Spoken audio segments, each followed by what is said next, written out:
Hello everyone, welcome back to my channel cutie Piu.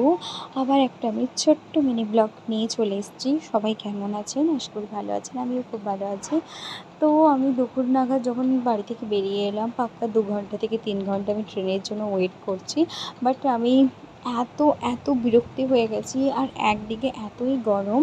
তো তারপর কী হলো না, দেখলাম যে একটা লোকাল এলো, ওটা আবার হাওড়া যাচ্ছে। ভাবলাম যে আমাদের ট্রেনটা এইদিকে চলে এলো। তো ফাইনালি কিছুক্ষণের মধ্যে ট্রেনটা এসছে।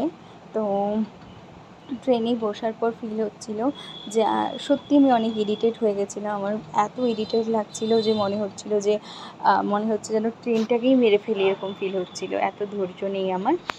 তো আমি এখন একটাই কথা বলবো, এত ট্রেন লেট করছে না। যদি কারো খুব এমার্জেন্সি দরকার হয়, আমি বলবো যে ও প্রাইভেট কার বা আপনারা বাস দিয়ে যান, বাট ট্রেনে একদম যাবেন না। এত লেট করছে, এখন ইমার্জেন্সি পৌঁছতেই পারবেন না।